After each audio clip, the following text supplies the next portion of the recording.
au dossier 13, Service des ressources matérielles, approbation du bail et des ajustements proposés pour les baux 2017-2018 des locataires dont le bail arrive à échéance au 30 juin 2017. Monsieur Valkenburg. Madame la Présidente, puisqu'il y a des... avez-vous le son? On a eu les représentations de CPE tantôt et je souhaite intégrer une résolu entre le premier et le deuxième résolu de déterminer que les baux seront de 2 ans dans le cas des CPE. Parfait. Donc, puisque les CPE ont un avis de 18 mois et qu'ils avaient dans le projet de document des baux d'1 an, la proposition est donc d'avoir des baux de 2 ans pour les CPE. Donc, sur l'amendement de M. Valkenburg, Mme Cousineau. Bien non, c'est 5 ans qu'il faut. Donc, non, je m'oppose à cet amendement-là. On n'est pas plus avancé avec 2 ans, c'est 5 ans qu'il faut. C'est ce que les règles, les exigences gouvernementales d'engagement exigent.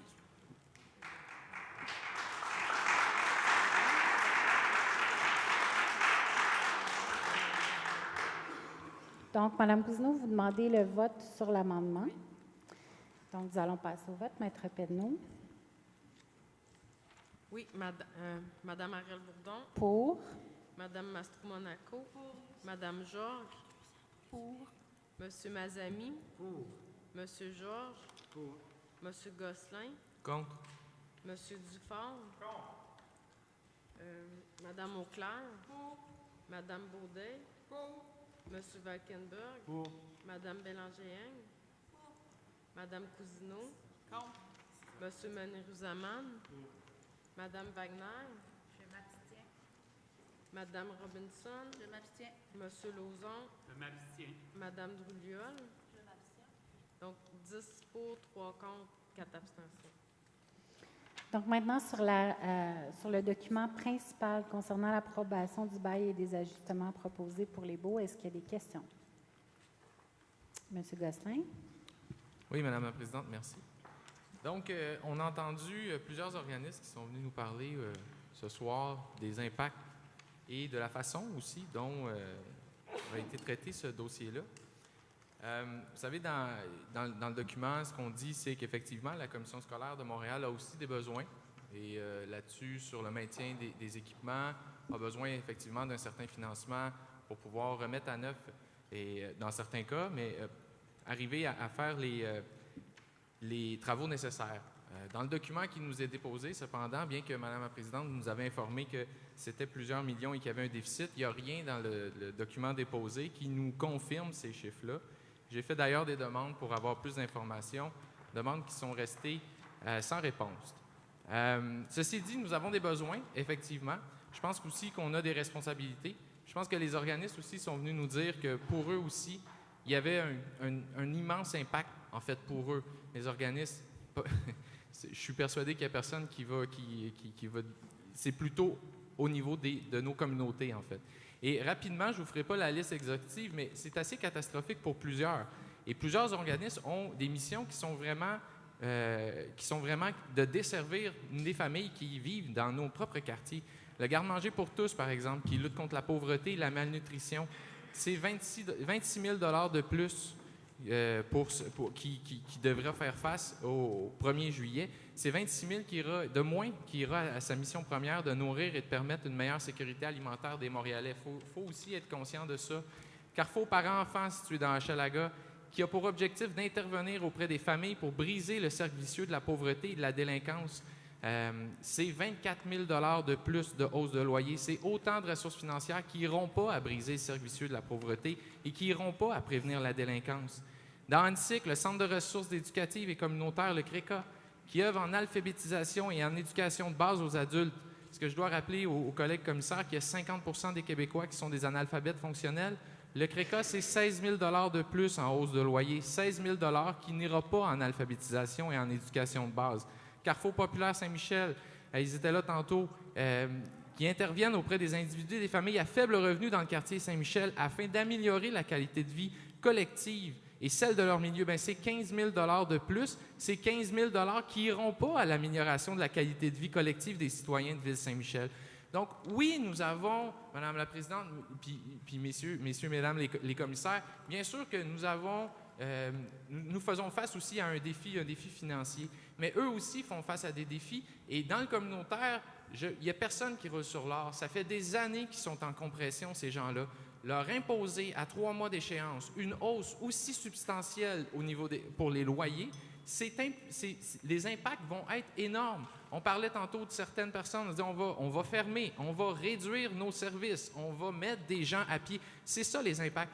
Et c'est, je vous dirais, encore plus fâchant parce qu'ils sont venus en novembre dernier. Ils sont venus en novembre dernier dans le cadre du PTRDI nous remettre une lettre qui nous disait « Changez vos façons de faire, travaillez en partenariat avec nous, travaillez en toute transparence. Oui, vous avez des défis, on va être capable de s'asseoir, d'en discuter. » À l'heure actuelle, ce défi-là, on l'envoie dans la cour des organismes communautaires. Ce défi-là, on aurait pu décider de le travailler autrement. On aurait pu décider de le travailler avec les organismes communautaires, avec les arrondissements, avec la ville. 2 autres acteurs qui sont venus aussi nous dire qu'on devait améliorer notre collaboration. On devait travailler avec eux, on devrait travailler aussi avec les élus provinciaux, avec le gouvernement en place. Ce qui est en train d'arriver est une responsabilité partagée. Ce qu'on n'a pas fait comme entretien au niveau des immeubles, collectivement, nous ne l'avons pas fait non plus dans les routes, dans les aqueducs, dans les ponts, dans les hôpitaux. Est-ce qu'aujourd'hui, par ce déficit d'entretien qu'on a collectivement tous subi, on va demander aux organismes communautaires de pallier à ce déficit-là? C'est quand même fort. Donc, Madame la Présidente, je vais aussi faire... En fait, Monsieur Gosselin, vraiment... vous Ça reste... fait 4 minutes 29, donc oui. il me reste encore 30 secondes. Ça, Inquiétez-vous pas, je l'ai ici, moi aussi. Donc, je vais me faire bref. Je vous remercie pour cette gestion du temps, d'ailleurs. Donc, je vais vraiment vous appeler à ce qu'on soit responsables ensemble ce soir, à ce que vraiment on se dise, est-ce que nous pourrions surseoir à ces hausses-là, s'asseoir avec les gens, clairement s'asseoir avec eux, pour travailler autrement, comme on le fait avec les centres d'éducation populaire. Donc, je vous appelle vraiment à voter contre ce document. S'il vous plaît, Monsieur Gosselin, je vous rappellerai qu'il y a eu plusieurs rencontres, comme je l'ai mentionné, avec le regroupement des organismes communautaires, avec les CIUS, avec la Ville de Montréal. Les rencontres vont se poursuivre. D'ailleurs, lundi prochain, on rencontre les tables de concertation, le regroupement des tables de concertation. Je vous rappellerai, Monsieur Gosselin, que l'année passée, il y avait eu aussi augmentation des baux pour différents partenaires selon la grille tarifaire qui est adoptée, qui a été adoptée l'an dernier et qui est semblable, en fait, qui est pareille que celle qui est proposée cette année dans le document que vous avez. Et nous sommes conscients du travail essentiel des organismes dans les communautés, mais nous sommes aussi conscients qu'on ne peut pas aller dans le budget de fonctionnement de la Commission scolaire de Montréal, puisqu'on a eu plusieurs représentations ce soir, dont l'Alliance des professeurs sur les besoins criants de nos élèves. Nous ne pouvons aller dans ce budget pour financer les rénovations et les rénovations mineures et majeures des immeubles excédentaires. Madame Bélanger-Hein. Merci, Madame la Présidente.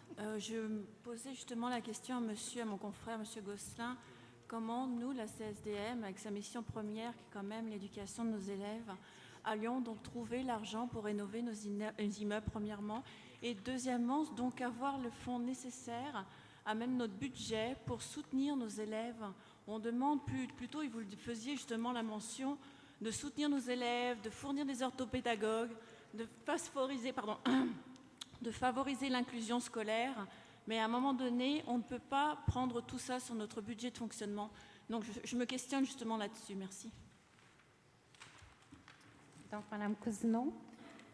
La grille tarifaire qui avait été adoptée il y a, je ne me souviens plus, 2 ans, quelque chose comme ça, elle était déjà rock'n'roll. Hein? Les augmentations étaient vraiment substantielles, mais étalées sur quelques années, annoncées d'avance. Là, on vient d'ajouter un facteur que personne ne pouvait avoir prévu et budgété, un 25 majoration de 25 des espaces. Quand cette majoration spectaculaire et surprise fait en sorte qu'il y a des organismes qui ont des augmentations de 130 000 Là, vous avez un petit peu changé les petites affaires, ça va être 100 000 au lieu de 130 000, mais il n'y a personne qui peut trouver cet argent-là en 3 mois. Ça n'a aucun sens.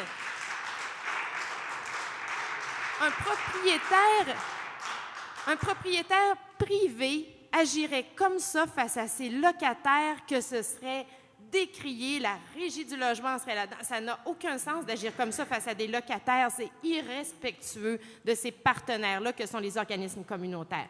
J'ajoute à ça que le 15 pour les CPE, la limite haute des tarifs que certains CPE atteignent cette année, à mon sens, on ne peut pas la leur imposer tant qu'on n'a pas la garantie de Québec. Je sais qu'on est en discussion, mais il nous faut plus que des discussions, là. Il nous faut la garantie de Québec qu'il va financer ces organismes-là. Et dès cette année, à cette hauteur-là, pas sur le bail d'il y a 3 ans, comme ce qu'il a l'habitude de faire. Ça n'a aucun sens. C'est des salaires entiers. Il y a un CPE pour qui ça correspond à une augmentation de 27 000 C'est le salaire d'une personne. Ça se peut pas.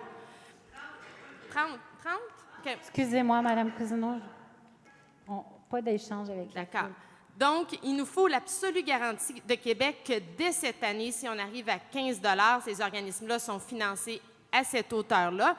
Et on ne peut pas imposer à nos organismes, puis je dirais à l'ensemble des organismes, mais du côté des CPE, ça devient encore plus frappant parce qu'il y a des enfants dans ces bâtiments-là. Des baux d'1 an ou 2 ans, c'est impossible. Il n'y a personne qui peut fonctionner à si court terme. Comment on déménage des enfants à 2 ans, en voyant de 2 ans en 2 ans?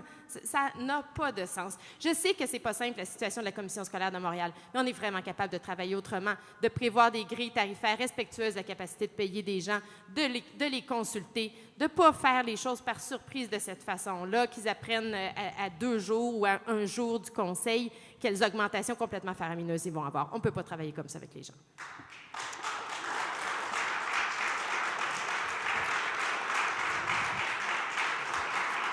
Je voudrais peut-être simplement rappeler 2 choses. La première chose, c'est que notre service qui s'occupe des locations avait déjà parlé à plusieurs de nos locataires de la grille tarifaire, la grille tarifaire qui était adoptée l'an passé.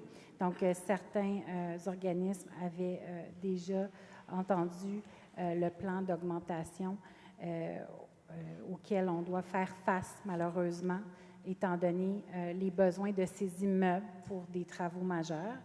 Peut-être mentionner également que le ministère de la Famille est au courant depuis plusieurs années de l'augmentation des baux, comme je l'ai dit plus tôt, et que les différents CPE qui ont été augmentés dans les différentes années ont eu le financement du ministère de la Famille pour combler cette nouvelle grille tarifaire-là. Donc, ça a été confirmé dans plusieurs CPE. J'inviterais... Est-ce qu'il y a d'autres interventions? On en serait à la 5e intervention. Est-ce qu'il y a d'autres personnes qui veulent intervenir? Monsieur Gosselin, c'est la 2e fois. Donc, c'est pas un dossier, une résolution qui a été présentée. Donc,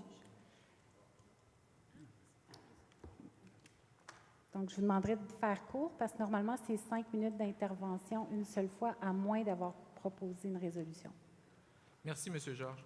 Donc, Madame la Présidente, excusez-moi.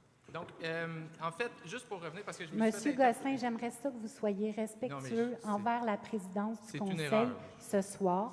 J'aimerais vraiment beaucoup que vous adoptiez un ton et une façon d'intervenir. C'est moi qui préside l'Assemblée. Merci. Oui, merci, Madame la Présidente. Donc, c'est parce que j'ai été interpellé un peu par ma collègue tantôt sur la mission de la commission scolaire. Je pense que, de toute façon, il y avait un organisme qui était venu aussi nous dire que notre mission, oui, c'est une mission première sur l'éducation, mais qu'elle est plus large que ça. Hein, quand on la lit comme il faut, ça dit aussi que la commission scolaire a également pour mission de contribuer au développement social, culturel et économique de sa région. Donc, peut-être qu'on pourrait méditer aussi là-dessus. Sur la grille tarifaire qu'on a adoptée l'an dernier, puis c'est un peu ce que je voulais vous démontrer comme point, en fait, c'est que je ne suis pas en train de dénigrer ou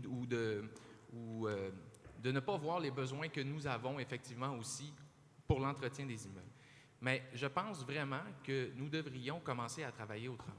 Et entre ce que vous me dites et entre ce que j'entends de la salle, il y a... Respecter la capacité de payer des organismes. Ça règle le problème des organismes. Mais quoi de l'autre partie, notre problème à nous? Où on va trouver l'argent pour réparer les immeubles? Où on va trouver l'argent pour faire les choses qui doivent être faites et qui assurent notamment la sécurité A des clients, des gens qui viennent obtenir les services, et B des gens qui travaillent dans les organismes? J'ai pas de problème à ce qu'on sympathise. Non seulement j'ai pas de problème, je voudrais qu'on sympathise encore plus avec les organismes communautaires. Ce n'est pas suffisant de la part d'un conseil des commissaires. Ce n'est pas suffisant. Il faut aussi aborder la question de comment on gère nos immeubles et les perspectives de solutions mises de l'avant.